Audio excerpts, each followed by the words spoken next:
ప్రాణాన్ని ప్రాణంగా ప్రేమించిన చెల్లి, నాకు అంత కాదు మా నాన్న అని చెప్పిన చెల్లి, నీకోసం ప్రాణాలు.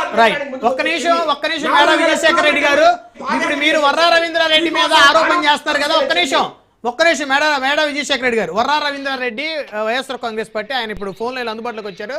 వర్రా రవీంద్రారెడ్డి గారు నమస్కారం అండి.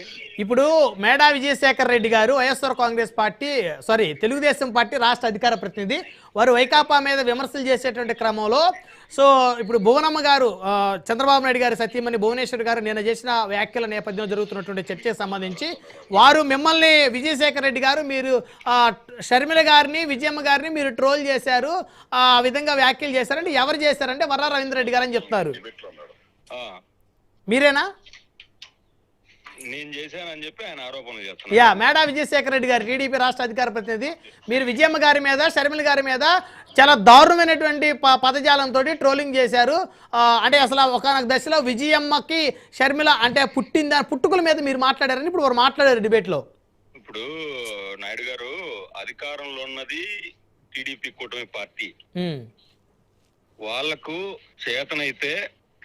చేతనైతే నేను ఒక ఎఫ్ఐఆర్ నెంబర్ ఇస్తా, నేను ఇచ్చిన కంప్లైంట్ కాపీలు ఇస్తా, నేను ఇచ్చిన లింకులు ఇస్తా ఎఫ్ఐఆర్ లో, వాటిని మీద దర్యాప్తు చేసే దమ్ము ఉంటే దర్యాప్తు చేపించి నేనే ఆ తప్పు చేశానని నిరూపించే దమ్ము వారికి ఉంటే, ఒకవేళ నేనే తప్పు చేసింటే ఈ రోజు నన్ను కసబు మాదిరి ఉరి వేసినా సరే నేను దానికి రెడీగా ఉన్నా. ఓకేనా? నేను ఇచ్చిన కంప్లైంట్ బేస్ ఆధారంగా పులివెందుల పోలీస్ స్టేషన్ లో 45/2024 crime number Pulivendula urban police station లో నేను ఫిర్యాదు చేసినప్పుడు ఆ ఫిర్యాదు బేస్ చేసుకుని విచారించిన సిద్ధార్థ కౌశల్ ఎస్పీ గారు, ఇప్పుడు ఆయన లేరు, తర్వాత వచ్చేసి సిఐ శంకర్రెడ్డి గారు, శంకర్ రెడ్డి. ఓకే, అంటే శంకరయ్య అంటే మళ్ళీ వివేకానంద రెడ్డి గారి కేసు సంబంధించి సస్పెండ్ అయ్యాడు, ఆయన వస్తాడు. లేదండి నాయుడు గారు. ఓకే, సిఐ శంకర్ రెడ్డి గారు, ఎస్ఐ వచ్చేసి అరుణ్ కుమార్ గారు, వీళ్ళందరూ కూడా విచారించి ఆ కేసులో నేను ఏదైతే ఫిర్యాదు చేశానో నా మీద ఫేక్ అకౌంట్ క్రియేట్ చేసి శర్మిల గారిని, సునీత గారిని, విజయమ్మ గారిని వీళ్ళందరినీ కూడా కూడబలుకొని బూతులన్నీ తిట్టిన ఫేక్ అకౌంట్లు చేశారు నా పేరు మీద అని చెప్పేసి నేను ఫిర్యాదు చేస్తే ఫిబ్రవరి 2024లో కంప్లైంట్ చేస్తే వెంటనే విచారణ ప్రారంభించి వైజాగ్ లో ఉన్న పినపాల ఉదయభూషణ్ మరియు పినపాల అలా కొడుకు పేరు గుర్తు రావట్లేదు నాకు, పినపాల ఉదయభూషణ్ ఐటీడీపీ కార్యకర్త, వైజాగ్ అతన్ని, వాళ్ళని తీసుకొచ్చి అరెస్ట్ చేసి మీడియా ముందర చూపించి వీళ్ళు తప్పు చేసింది ఇతను కాదు అని చెప్పిన పోలీస్ ఆఫీసర్లు ఉన్నారు. ఈ రోజు వరకు కూడా ఇదే గవర్నమెంట్ ఇప్పటికీ పనిచేస్తున్నారు. అంటే ఆ పోలీస్ ఆఫీసర్లు తప్పుడు ఎంక్వైరీ చేసినారని వాళ్ళ మీద విచారణ చేయండి, లేదంటే నేను ఇచ్చిన కంప్లైంట్ మీద విచారణ చేయండి, లేదా మళ్ళీ ఎంక్వైరీ చేయండి. ఒకవేళ తప్పు చేసింటే ఈ రోజైనా సరే నన్ను ఉరి తీయండి. ఇలాంటి లేనిపోని ఆరోపణలన్నీ చేసుకుంటూ ప్రతిరోజు ఎక్కడ ఏ ఇష్యూ జరిగినా సరే దాన్ని తీసుకొని వచ్చి వర్రా రవీంద్రారెడ్డి అనే వాడిని తీసుకొని వచ్చి ప్రతిసారి తల్లిని చెల్లిని తిట్టించాడు జగన్మోహన్ రెడ్డి. ఎవడికి ఉపయోగం సార్? ఈ రోజు చెప్తున్నాను, నందమూరి తారక రామారావు గారు జూనియర్ ఎన్టీఆర్ గారి తల్లిని ఇంకొకరిని తిట్టాడు, ఎవరు అనంతపురం ఎమ్మెల్యే గారు. మరి అంటే ఈ క్రమంలో చంద్రబాబు గారు, లోకేష్ గారు తిట్టించారని మేము ఆరోపణలు చేస్తే బాగుంటుంది వీళ్ళకు? సార్ ఎవ్వరు కూడా ఎవరిని తిట్టమని చెప్పరు.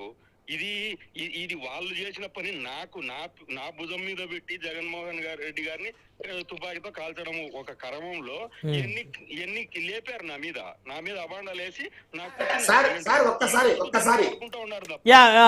వరరేంద్ర రెడ్డి గారు మిమ్మల్ని విజయశేఖర రెడ్డి గారు ఏదో ప్రశ్న అడగాలనుకున్నారు, అవునా? విజయశేఖర రెడ్డి గారు నేను అంటున్నా, మీరు ఈ మధ్య కాలంలో పులివెందుల స్టేషన్ కి తిరుగుతున్నారు, రవీంద్ర రెడ్డి గారు అట్లాగే సజ్జల భార్గవ్ గారు, దేని మీద తిరుగుతున్నారు సార్? వరరేంద్ర రెడ్డి గారు, ఈ మధ్య కాలంలో మీరు సజ్జల భార్గవ్ గారు, సజ్జల రామకృష్ణారెడ్డి గారు కుమారుడు వరరేంద్ర రెడ్డి గారు, మీరు పులివెందుల స్టేషన్ల చుట్టూ తిరుగుతున్నారు. ఆ కేసు నేపథ్యంలో ఏ కేసును అడుగుతున్నారు? ఏ కేసు మీద విచారణ చేస్తారు? పోలీస్ స్టేషన్ లో నా మీద నమోదైన case SC ST act case 402. Okay, crime number 2025. Okay, 2024. SC ST act కేసులో విజయమ్మ గారు, సునీతమ్మ గారు వస్తారా? అంటే ఎస్టీ యాక్ట్ లో మిమ్మల్ని ఇంతగా ఫైల్ చేసిన పోలీస్ అధికారులు మీరు ఇలాంటి ఒక నేర చరిత్ర ఉన్న వ్యక్తి కాబట్టి ఇది చేయకూడదని నమ్మకం ఏంటి అని అడుగుతున్నా నేను. రెండో పాయింట్, మీరు ఎవరైతే కంప్లైంట్ ఇచ్చారో విజయశేఖర రెడ్డి గారు ఎలా అంటారు సార్ మీరు? ఆయన వర్ర రవీంద్ర రెడ్డి గారు నేర చరిత్ర అంటే ఏంటి? ఒక హత్య చేశాడా, ఆయన ఏమన్నా అత్యాచారం చేశాడా? నేర చరిత్రని మీరు ఒక రాష్ట్ర పార్టీ అధికార ప్రతినిధి మీరు ఎలా అంటారు? దాని మీద మీకు విచారణ జరుగుతుందంటే సజ్జల భార్గవ గారితో కలిసి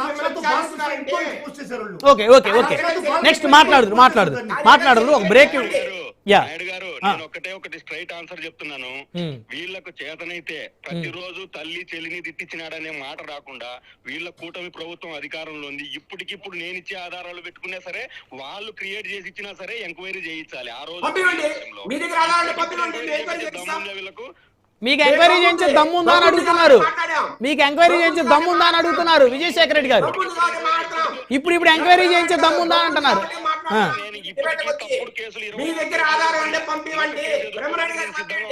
ఓకే రైట్ వరరేంద్ర రెడ్డి గారు ధన్యవాదాలు సార్, ఫోన్ లైన్ అందుబాటులోకి వచ్చినందుకు.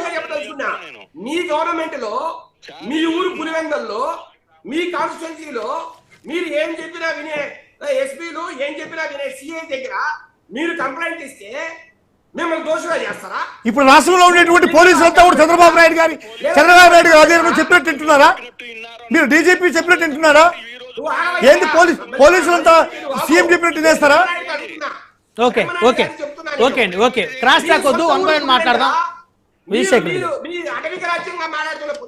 విజయశేఖర రెడ్డి గారు మళ్ళీ మాట్లాడు, దయచేసి ఆగండి రైట్ ప్లీజ్, దయచేసి ఆగాలి. క్రాస్ టాక్ వద్దు దయచేసి సార్, దయచేసి ఆగండి సార్, సార్ దయచేసి. వరరేంద్ర రెడ్డి గారు ధన్యవాదాలు సార్, ఫోన్లో అందుబాటులోకి వచ్చినందుకు. రైట్, ఇక డిబేట్లో ఒక షార్ట్ బ్రేక్ తీసుకుందాం. బ్రేక్ తర్వాత మళ్ళీ డిబేట్ కంటిన్యూ చేద్దాం. చూస్తూనే ఉండండి రాజ్ న్యూస్.